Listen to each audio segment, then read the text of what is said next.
എന്താ പേര്? വനജ. ഈ സ്ത്രീയെ നീ അറിയോ? അറിയോന്ന്? അറിയില്ല. ഒരു പരിചയമില്ല? ഇല്ല. ഇതുവരെ ഈ സ്ത്രീയെ കണ്ടിട്ടേ ഇല്ല? ഈ കൂടെ നിൽക്കുന്ന സ്ത്രീയെ കണ്ടിട്ടുണ്ടോ? ഇനി പറ, കണ്ടിട്ടില്ലേ?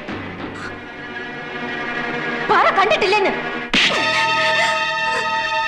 ഇവിടെ എങ്ങനെ പരിചയപ്പെട്ടു? എന്റെ വീട്ടിൽ വാടകയ്ക്ക് താമസിച്ചിരുന്നു. നീ എന്ന് സ്ഫോടനം നടന്ന മീറ്റിംഗിന് പോയിരുന്നോ? പോയിരുന്നു. ആളെ അറിയാമായിരുന്നിട്ടും ആദ്യം എന്തിനാ കള്ളം പറഞ്ഞത്? പേടിച്ചിട്ടാ. പേടിച്ചിട്ട്? പത്രത്തിൽ ഫോട്ടോ കണ്ടു, അപ്പോഴാളെ മനസ്സിലായത്. കേക്ക്, ഈ വീട് പൂട്ടി സീൽ ചെയ്യണം. അതിനു മുൻപ് ഈ വീട് ശരിക്കും പരിശോധിക്കണം. കിട്ടാവുന്ന ഫിംഗർ പ്രിന്റ്സ് മുഴുവൻ എടുക്കണം. പറഞ്ഞു. ആകെ 10-25 ദിവസം ആ സ്ത്രീയുടെ വാടകയ്ക്ക് താമസിച്ചു എന്നല്ലാതെ അവരെ കുറിച്ച് കൂടുതലൊന്നും എനിക്ക് അറിഞ്ഞുകൂടാ സാർ. ആ സ്ത്രീക്ക് ജോലി എവിടെയാണെന്ന് പറഞ്ഞേ? ബോംബെയിൽ ഏതോ പത്രത്തിന്റെ ഇവിടുത്തെ കറസ്പോണ്ടന്റ്. സ്ത്രീ ആരാന്ന് തനിക്ക് അറിയോ? അറിയാം, പേപ്പറിൽ കണ്ടു. അവർ ഈ തരത്തിലുള്ള സ്ത്രീയാണെന്ന് അറിഞ്ഞിരുന്നെങ്കിൽ. അപ്പൊ താൻ അവരെ കുറിച്ച് ഒന്നും അറിയില്ലെന്ന് ഭാവിക്കണോ? കാണട്ടടോ, അവര് കണ്ട് രസിക്കട്ടെ. തനിക്ക് എന്താ അത്ര നഷ്ടം? ഇവിടുത്തെ കിരീടം വെച്ച ആണുങ്ങൾക്ക് ചെയ്യാൻ പറ്റാത്ത പലതും ഒരു പെണ്ണിനെ കൊണ്ട് സാധിക്കുമെന്ന് അവര് മനസ്സിലാക്കട്ടെ. എല്ലാവരെയും കസ്റ്റഡിയിൽ എടുത്തോണം. ഇവിടെ 24 hours കാവൽ നാളെ ഇടണം. Crime number 19/97-98.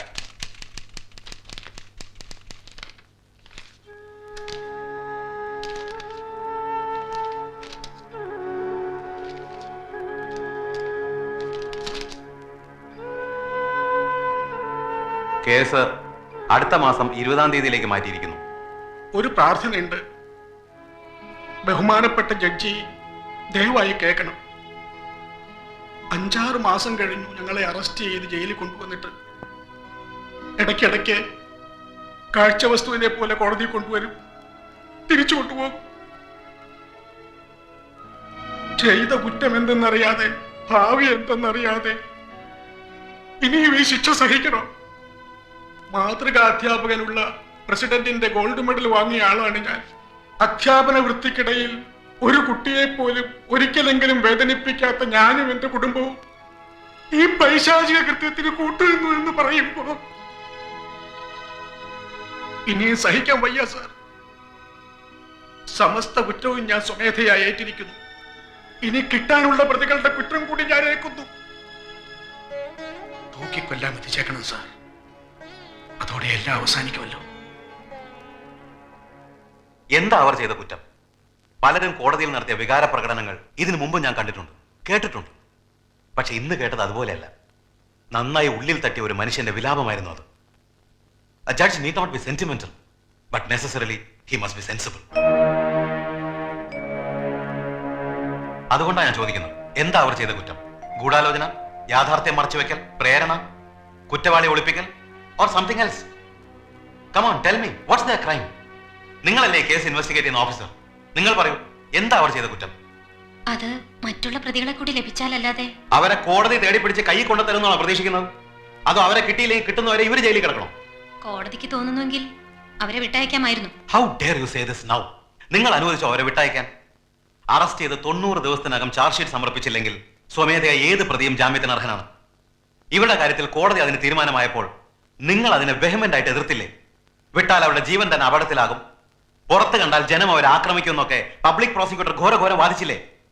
കാരണം മീഡിയ അത്രയ്ക്ക് ജനരോഷം ഉണ്ടാക്കി വെച്ചിരുന്നു ഇവർക്കെതിരെ. ഇവിടെ പലർക്കും വല്ലാത്ത ആവേശമായിരുന്നല്ലോ ദിവസേന പത്രവാർത്തയോടൊപ്പം ഫോട്ടോയോ അച്ചടിച്ച് കാണാൻ. ഇതുവരെ പ്രധാന കുറ്റവാളികൾ ആരൊക്കെയാണെന്ന സൂചന പോലും നിങ്ങൾക്ക് നൽകാൻ കഴിഞ്ഞിട്ടില്ല. അതുപോലെ മോട്ടീവും കോൺസ്പിറസിയും. What happen to that killer woman? Is she alive or dead? ഈ ഫോട്ടോയെ ശിക്ഷിക്കാൻ കഴിയില്ല. I'm so sorry to say this now. There is a serious lapse from your side. നിങ്ങൾ ഈ കേസ് സത്യസന്ധമായി അന്വേഷിച്ച് പൂർത്തീകരിക്കുമെന്ന വിശ്വാസം കോടതിക്ക് ഇല്ലാതായിരിക്കുന്നു. മറ്റേതെങ്കിലും ഏജൻസിയെ വെച്ച് ഈ കേസ് അന്വേഷിപ്പിക്കാൻ നിങ്ങൾ തയ്യാറാണോ? ഗവൺമെന്റുമായി ആലോചിക്കാതെ എനിക്കൊന്നും പറയാൻ കഴിയില്ല. എത്രയും പെട്ടെന്ന് അറിയിക്കണം.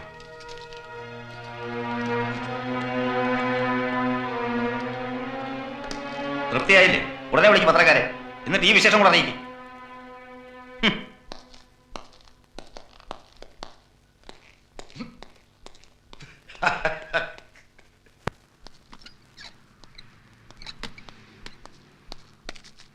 Good morning madam.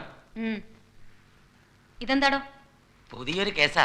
മായന്നൂർ പെൺവാണിപ്പം സാറിനെ ഏൽപ്പിക്കാൻ പറഞ്ഞു. Shit! എനിക്ക് സൗകര്യമില്ല അന്വേഷിക്കാൻ. എന്നെ ഏൽപ്പിക്കാൻ പറഞ്ഞ ആളോട് പറഞ്ഞേക്ക്. ഡൽഹിയിൽ നിന്ന് പുതിയ അന്വേഷണ സംഘം വരുന്നുണ്ടല്ലോ, സ്പെഷ്യൽ ഇൻവെസ്റ്റിഗേഷൻ ടീം. ഇതും അവരെ തന്നെ ഏൽപ്പിക്കാൻ പറ. There is a limit for discrimination. I had enough. ഇതാദ്യത്തേതല്ല, പല പ്രാവശ്യമായി ഞാൻ ഈ അപമാനം സഹിക്കുന്നു. കണ്ണൂരിൽ വെച്ച് തുടങ്ങിയതാ. അവിടെ ഉണ്ടായ വെടിവെപ്പ് കേസ് ഏതാണ്ട് തീരാറായപ്പോ കൊള്ളില്ലെന്നും പറഞ്ഞ് എന്നെ മാറ്റി ക്രൈംബ്രാഞ്ചിനെ ഏൽപ്പിച്ചു. പിന്നെ തുടങ്ങിയ കന്യാസ്ത്രീയുടെ ആത്മഹത്യാ കേസ്. 1 വർഷത്തെ അധ്വാനത്തിന് ശേഷം ഏതാണ്ട് പ്രതിയെ പിടികൂടുമെന്നായപ്പോ അന്ന് എനിക്കെതിരെ പടവാളെടുത്ത പത്രത്തെ പ്രീതിപ്പെടുത്താൻ അവരാ കേസ് CBI ഏൽപ്പിച്ചു. ഇപ്പതേ ഇതും. എന്നിട്ട് എന്തായി? ആ കേസിനൊക്കെ എന്ത് സംഭവിച്ചടോ? ഇപ്പോഴും കൂറയും കുത്തി പൊടിയും പിടിച്ച് കിടക്കുന്നില്ലേ? ഞാൻ നിർത്തിയിടത്ത് നിന്നും 1 ഇഞ്ച് മുന്നോട്ട് പോകാൻ കഴിഞ്ഞോ? ഈ കേസിലും അതേ സംഭവിക്കൂ. SIT, special investigation team. പഴയ വീഞ്ഞ് പുതിയ ലേബിൾ ഇറക്കിയിരിക്കുക. അതൊരിക്കലും സ്റ്റാൻഡ് ആവാൻ പോകുന്നില്ല മാഡം, ഉറപ്പ്. താൻ നിർബന്ധിച്ചുകൊണ്ട് മാത്രം ഈ ദുരന്തത്തെക്കുറിച്ച് എൻ്റെ മനസ്സിൽ തോന്നുന്ന ചില കാര്യങ്ങൾ പറയാം.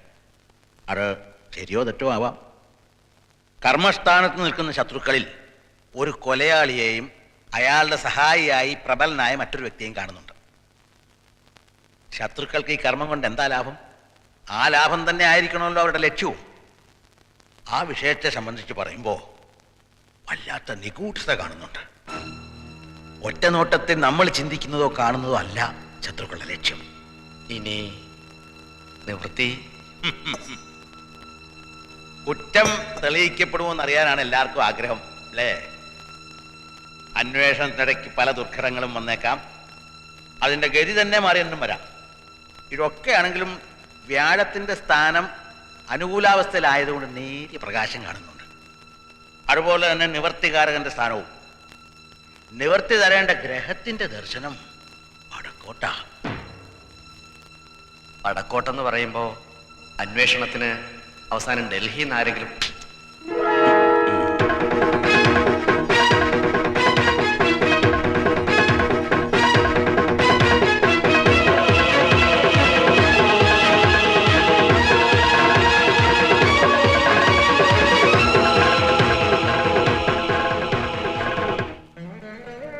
ഈശ്വര, ഇപ്പോഴെന്തിനാണ് ഇങ്ങനെ ഒരു ദുശകനം? അരുതാത്തത് എന്തെങ്കിലും എന്റെ നാവിൽ നിന്ന് വീണുപോയോ?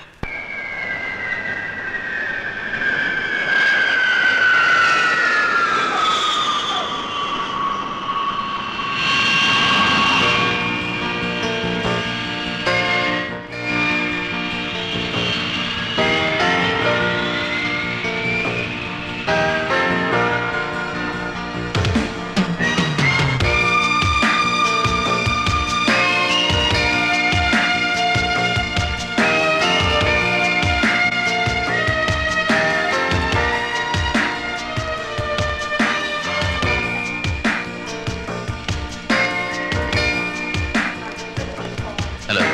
സർ, അത് പൊതുവാണ്. പ്ലീസ്.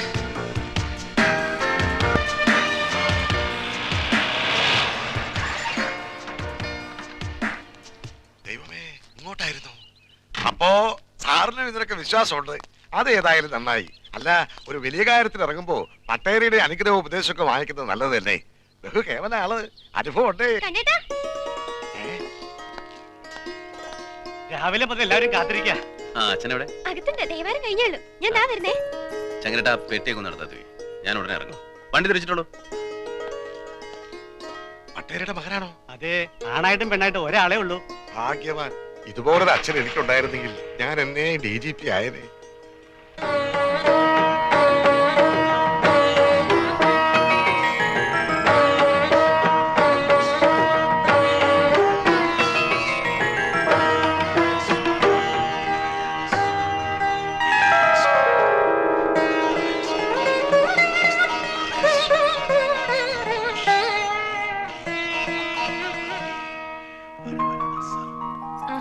അപ്പോഴേക്കും പോവായോ? എയർപോർട്ടിൽ നേരെ ഇങ്ങോട്ടാ വന്നേ. ഓഫീസിലേക്കും ചെല്ലട്ടെ.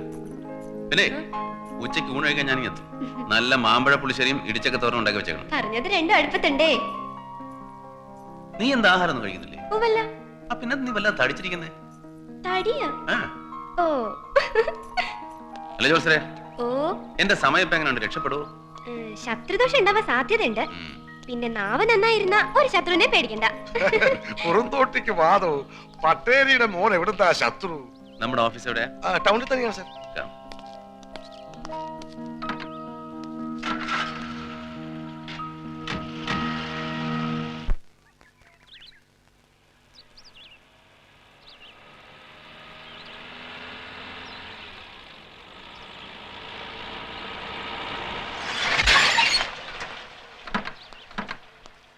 അങ്ങനെ അച്ഛൻ തിരുമേനി കാരണം എനിക്കൊരു വലിയ കേസ് കണ്ടുപിടിക്കാൻ കഴിഞ്ഞു. അതുകൊണ്ട് ഞാനിതിന് ഡിവൈഎസ്പി ആയി.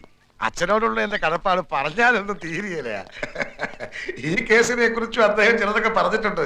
ഒക്കെ സാറിന്റെ ഭാഗ്യം. ഇനി അച്ഛനും പകരം കൂടെ ഒന്നിച്ച് ചേർന്നാപ്പില്ലേ. ഗവൺമെന്റ് ഓഫിന്റെ ശമ്പളം കൊടുക്കുന്നത് പട്ടേരിക്കല്ലോ, ഞാനല്ലേ പൊതുവാളെ അത് 2 കൈ നീട്ട് വാങ്ങിക്കുന്നത്. വേറെ സായി ആയി സാറിപ്പോ ഓഫീസിലല്ലേ? Where is I? Where is I? Office of the Director Special Investigation Team. Investigation. TIGATION.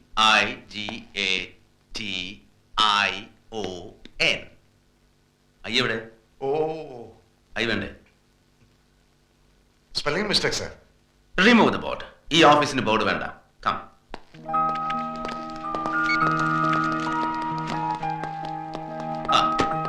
This is Mr. Prasad. This is Mr. Peter. Mr. Pudwal. Hello. Where is Norman? She's there. Good morning sir. Morning. Records എല്ലാം കിട്ടിയോ? കുറച്ചുകൂടി കിട്ടാനുണ്ട് sir. Okay. എന്താണ് sir? ഉഴുന്ന് പരിപ്പ് 2 kilo, തോരപ്പരിപ്പ് 2 kilo, വെളിച്ചെണ്ണ 1 kilo. സെക്ഷനുള്ളവർ ഫയലുകൾ തയ്യാറാക്കുന്നതിൽ അറിയാതെ. ഫയല്. നിങ്ങൾ എല്ലാവരും ഇവിടെ താമസിക്കുന്നത്? ഞാൻ ഗസ്റ്റ് ഹൗസിൽ. പ്രസാദും പീറ്ററും ഇവിടെ അടുത്തൊരു ലോഡ്ജിലാ. സാർ പിന്നെ വൺ മിസ്റ്റർ പൊതുവാളാണ് ലോക്കൽ അസിസ്റ്റൻസിന്. He is Mr. Pudwal. Okay, Mr. Pudwal. Tomorrow morning we will go to the police headquarters at 9 o'clock sharp. Sir. Until then you are free. Okay? Bye. Yes. Sir ജോലി വൃത്തിയായിട്ട് നടക്കണമെങ്കിൽ local അസിസ്റ്റൻസിന് വല്ല smart ചെറുപ്പക്കാരെയും വിട്ടു തരാൻ പറയണം sir. He is too old for this kind of job. Just try with him.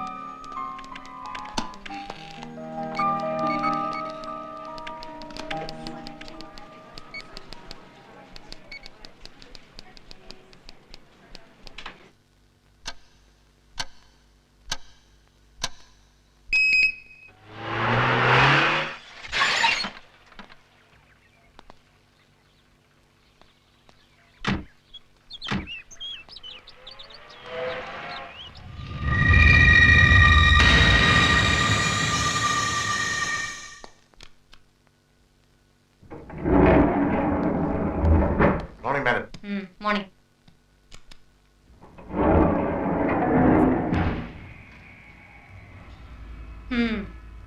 എത്തിയോടോ തന്റെ ന്യൂഡൽഹിയിലെ sir? അയാളൊക്കെ ഇവിടെ വന്ന് എന്ത് മലമറിക്കാനാ പോകുന്നെന്ന് എനിക്കൊന്ന് കാണണം. ഞാനവിടെ ഓഫീസിൽ പോയിരുന്നു. എത്ര ലക്ഷം അവിടെ മുടക്കിയിരിക്കുന്നത്. സെൻട്രൽ AC-യും എക്സിക്യൂട്ടീവ് ടേബിളും ചെയറും വിനീഷ്യൻ ബ്ലൈൻഡും സെറാമിക് ടൈൽസും. ഇവിടെ ഇരിക്കുന്ന കസേരയുടെ തുണിയൊന്ന് കീറിയാ മാറ്റിക്കിട്ടാൻ ഹെഡ്ക്വാർട്ടേഴ്സിന് ചുറ്റും ശയന പ്രദർശനം ചെയ്യണം. പിന്നെ അവിടെ ഒരുത്തിയെ ഞാൻ കണ്ടു. അസിസ്റ്റന്റ് ആണത്ര. എന്ത് അസിസ്റ്റന്റ് ആർക്കറിയാം? താനാ പുതിയ ഡെപ്യൂട്ടിന്ന് കേട്ടു. ഞാൻ പറഞ്ഞത് ഇരട്ടിയാക്കി താൻ അയാളോട് പറഞ്ഞാലും. അല്ല, താനൊക്കെ അങ്ങനെ പറയൂ.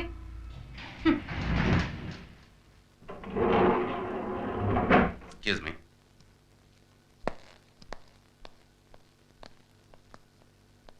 ഓ, സാറിന് മറ്റൊന്ന് തോന്നരുത്.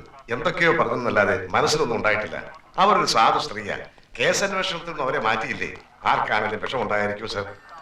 തലപ്പള്ളി താലൂക്കിൽ എവിടെയാ പൊതുവാളുടെ വീട്? ചേലക്കരക്കടുത്ത്. സാറിന് എങ്ങനെ മനസ്സിലായി ഞാൻ ആ താലൂക്കുകാരനാണെന്ന്? അവിടെയുള്ളവർക്ക് വിനയോ ഇന്നസെൻസ് ഒരു അല്പം കൂടുതൽ. ആ